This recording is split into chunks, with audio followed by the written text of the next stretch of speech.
And welcome back, everyone, to Final Fantasy VI. In the last part, we met up with Sabin, the retainer to Doma, and also we found this cool little trait called the Phantom Train, and we're trying to stop it. And just now, we just met a ghost. You can recruit him into your party if you want. You don't have to. Actually, it's probably better if you don't, just because I think because experience is like shared, so I'm pretty sure it takes away a little bit of experience from everybody once a battle is over. But I did it just to show it off. Really can't do a whole lot. He does have one nifty ability though that I don't actually know if I'll get to show it off later or not. Depends. Now, most of these ghosts that you don't have to talk to them, but if you do, you fight them, and most of them, like I said, are fights. But there's a couple throughout the train that are actually like merchants, and you can like buy potions and stuff for them. Although on your first playthrough, you won't know who that is. That is like the creepiest like picture ever. Like, these ghosts don't look that menacing, but when you open your menu and that's what you see, it's like, whoa. It's pretty, I don't know, it's kind of creepy. Yeah.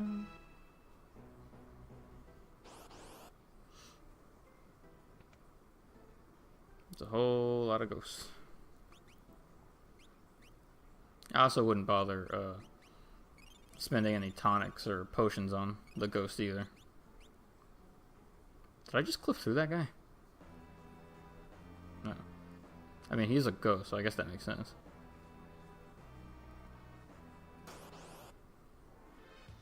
Alright, so now we have zombie enemies. They're called Still Going. And they look just like the soldiers from Narsh, except obviously they're green.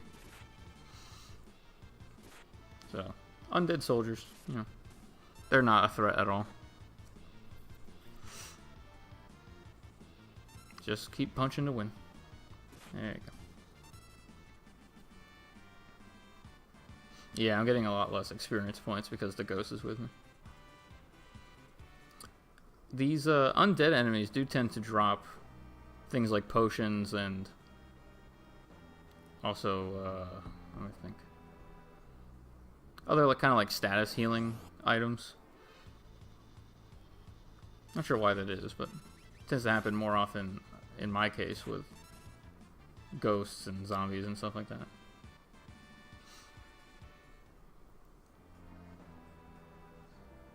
Yeah, so that room, all you really had to do is just turn back around. No ES. I mean, I know they're trying to say like escape, but I don't understand why there's a period after each letter. It kind of just makes it seem like it's supposed to be an acronym for something, but I don't have anything, so no jokes about that.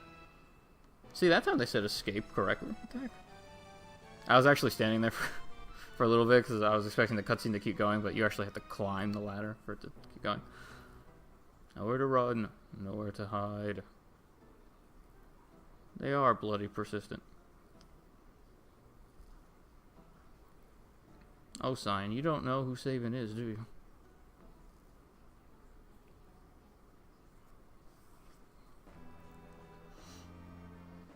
Sabin makes it sound like this is like the biggest deal in history, but I mean, I suppose moving in the same direction as a moving train while jumping, because you should be like going backwards, but I don't know. So I guess this training did pay off. Whatever. I don't know. So we have to detach the rear car. I don't get why this ghost is helping. How do you detach the rear car? It's easy. Just pull this switch. And there it goes. So there goes like half the train.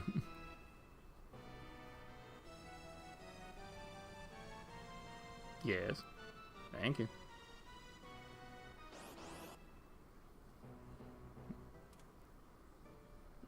And then that actually tricked me the first time I played this game. I didn't realize that you had to hit the same switch again to open that door. Because it's kind of just like, I used that to detach the cars in the back, not to open a gate. So I'm not sure why that switch has a different purpose, but whatever.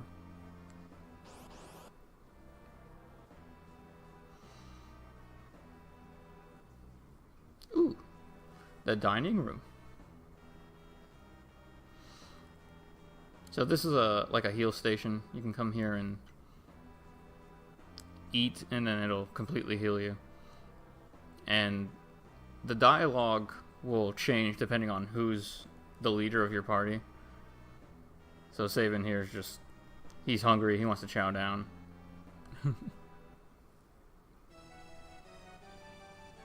Gobble. Snarf. Snap.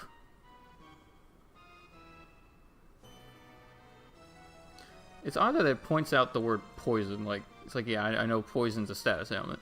Status ailments, like poison, has been cured. It's like, okay. Could have just said status ailments.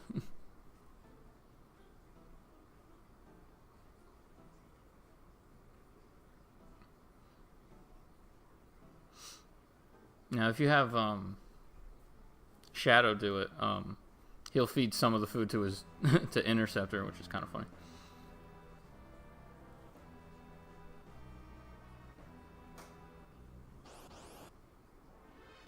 Oh, got a whole party here. But, you know, none of them are still no threat.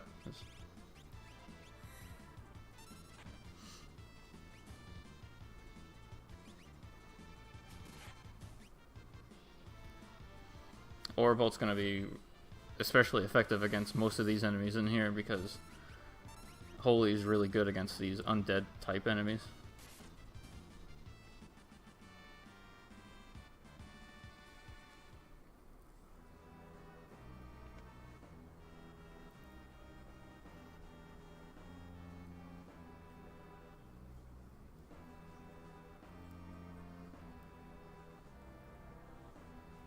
Stop where you are. I am Siegfried, the world's greatest swordsman. That treasure chest is mine. Even this guy thinks that sign's old.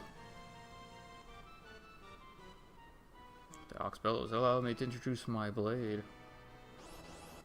So the guy introduces himself as Siegfried, but his name there at the bottom is actually Siegfried, spelled with an S instead of a Z. And this guy does like, I don't know, like 6 attacks or something, but they're all incredibly weak. And 1 hit is enough to take him down. And you get a green cherry, which cures Imp, I believe. What a bag of wind.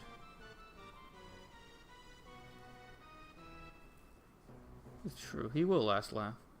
Whoa. Laugh last. I guess we'll never know what the heck was inside that treasure chest.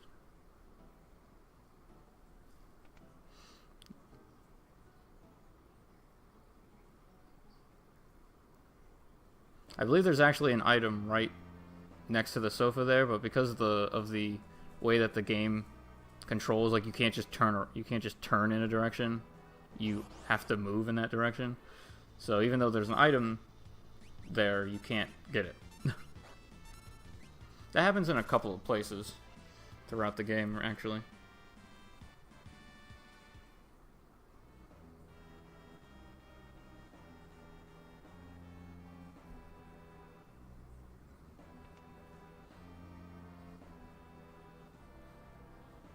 And this is just a mirror of the other room. There is, however, an item right there that you can get. Tent. Now, you could have actually gotten this in that other room that I was just talking about. And if you did, then the tent wouldn't be here, because again, it's the exact same room, code-wise. They didn't, make a separate room. It's the same room. So the tent appears in both, but once you get one of them, it disappears from the other room.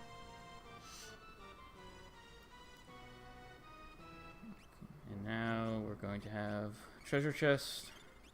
Heal up, because one of these chests has a monster in it. There it is, right there. And this is Spectre. He can be pretty devastating if you're not careful, because he likes to counter with lightning.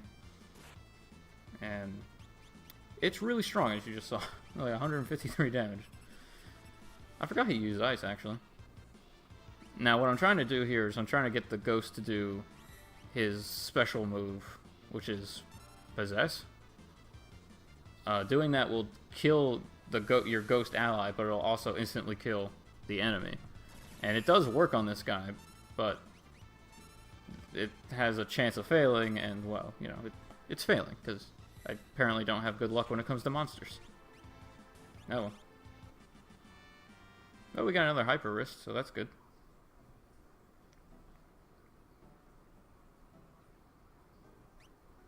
Use our handy dandy Phoenix down. No, there it is. Thank you.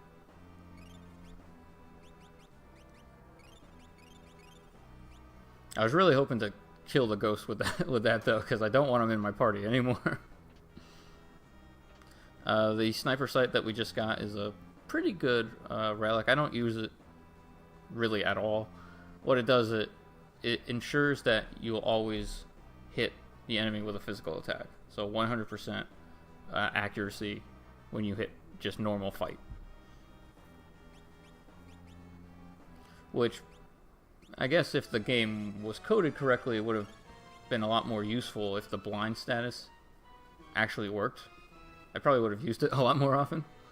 But there's not a whole lot of cases where you need to have 100% fighting accuracy, because I don't know if I've ever really just missed a physical attack before. I'm not even sure if you can.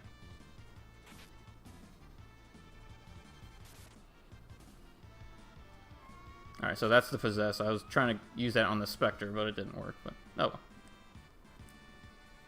Alright, but now he's out of my party, so I can get a little bit more experience. He stuck around a little longer than I wanted.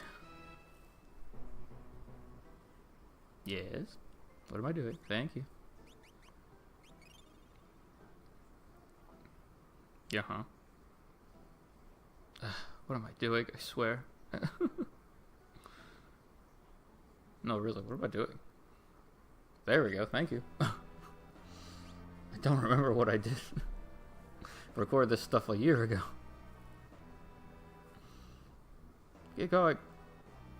Thank you. Alright, we're almost at the end. Almost.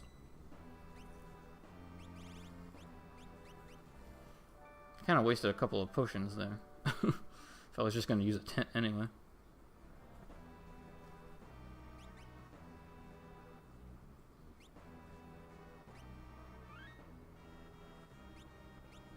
This music's really catchy. Alright, this is it. This is the engineer's room, and we gotta stop the train. You can go over to the left-hand side where that desk thing is, and it'll tell you what levers to pull and which ones to push, or which ones to leave alone. But it's the left and the right one, and then you leave the middle one alone.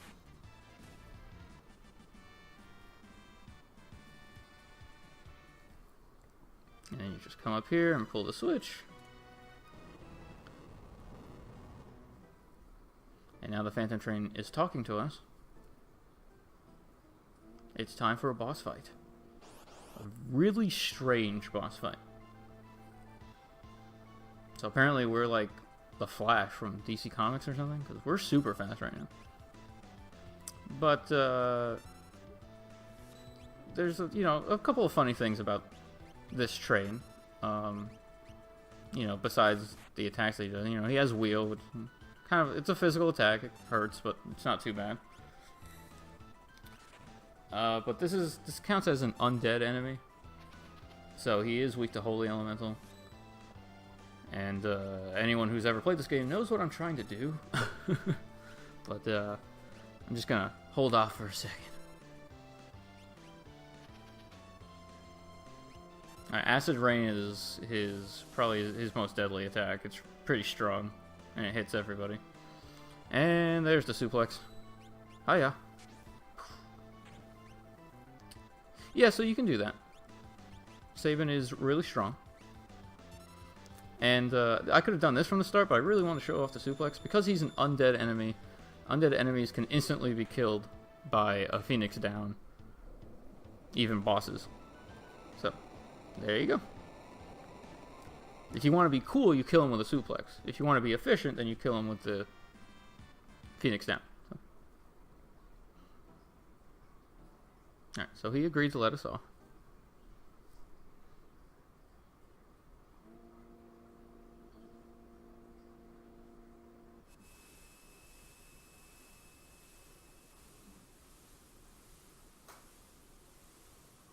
There's only one other part in the whole game that really showcases how powerful Sabin really is. This is one of them.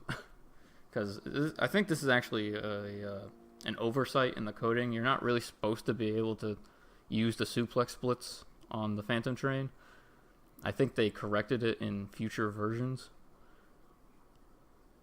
But you can do it, in this one, so whatever. Use what you could use. Alright, so now it's time to go. But, time for more feels.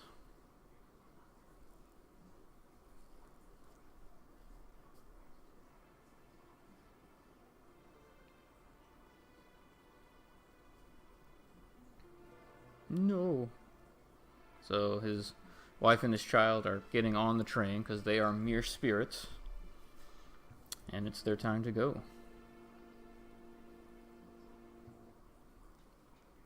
Poor Sabin.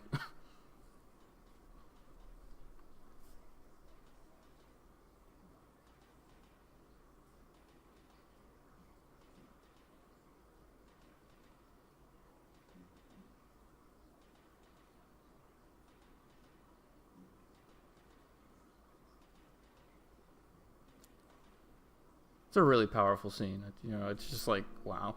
It's like the game already hit you in the gut for when it killed them, and then it does that.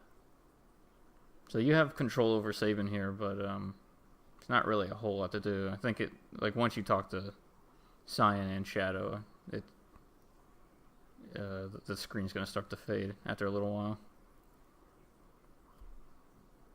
Just wait it out, and eventually you can go. There we go.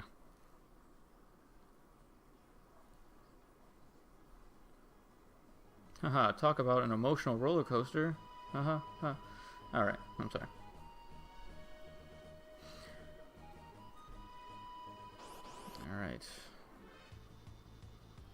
Alright.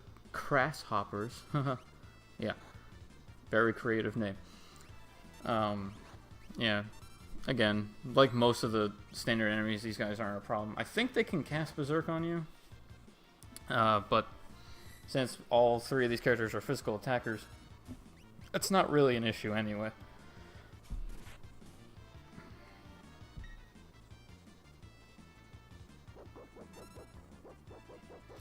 Okay, so because the Grasshopper is a flying enemy, whenever Interceptor counters for Shadow, I think it'll always miss, because Interceptor can't hit flying enemies. It's kind of similar to how the suplex works. Like, you're not, you can't use the suplex on bird enemies. At least you're not supposed to. Alright, so take the time to remove everything from Shadow, because he is going to leave you here. No longer a random chance. It's just he will. So take off all the relics.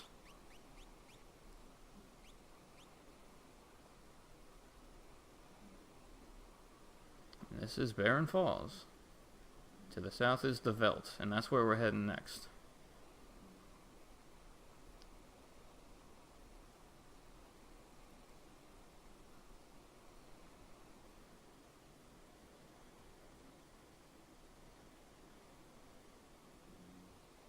Yeah, whatever. Shadow's just like, I don't care. I love that. Jump? Why not? You crazy? You do have to jump. You do have to say why not. But I love that choice. It's just like, you're crazy. It's great. I mean, just look at this thing. It's like a waterfall on all sides. It's horrible. Alright, so now comes kind of like a gauntlet of piranha enemies. just keep attacking them, and more will keep coming, but eventually you'll get to the boss piranha, and that's what you're aiming for here. I have heard, though, that this is actually more time-based than it is based on how many enemies you defeat, which is why I'm not doing anything here for some reason. But I can't verify if that's true or not. I think eventually I'm just going to attack this guy. It's just easier to deal with just one of these guys than it is to deal with like 5 of them, because the more you defeat, the more will reappear. Yeah, starts with 3, and then the next group is like 4. They're not that strong, but when you get... No, only 2 that time. Usually I get a group of 4 that comes out after the 3. Another group of 3. But yeah, you just gotta keep fighting. I think it's odd though that we are fighting while we're falling, which is strange. All right, here's the boss. Rhizopass. Yeah. Now, Rhizopass has a nasty ability called El Nino, which at this point in the game will kill your entire team. And for the record, he has never used this attack on me before.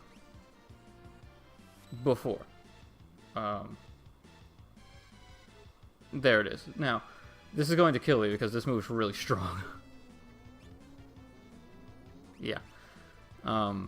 Basically, what this fight boils down to is that if he uses El Nino, I'm sorry, you're going to have to start over.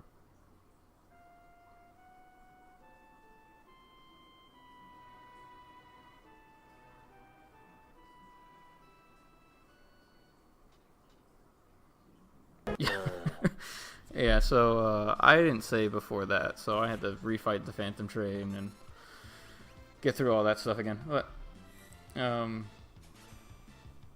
don't know what that move... I think that move's supposed to like cut the enemy's HP in half, but I don't think it works on bosses. So as I was saying, this fight basically boils down to if he uses El Nino, you're probably going to lose because it's really strong and you don't have that much HP. If he doesn't use El Nino, then you're going to win because his other attacks really aren't all that strong. So, and again, all 7 times I've played this game, I have never had him use El Nino on me. But of course, the one time I'm recording myself, he goes ahead and does it. I tell you, no luck with monsters. At least not in this playthrough.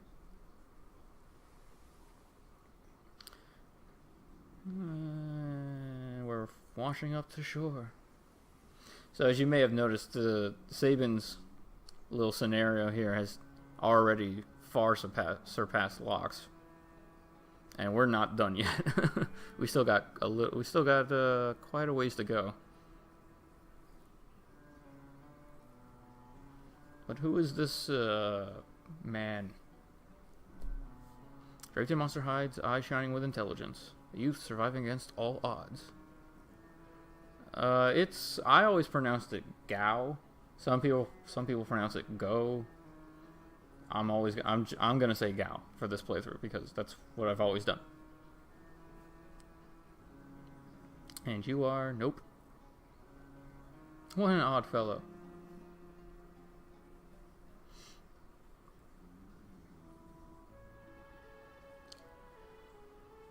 Well, maybe we are going to learn a bit more about him in the next part. And by the way, welcome to the Veld. And I'll see you guys next part. Bye-bye.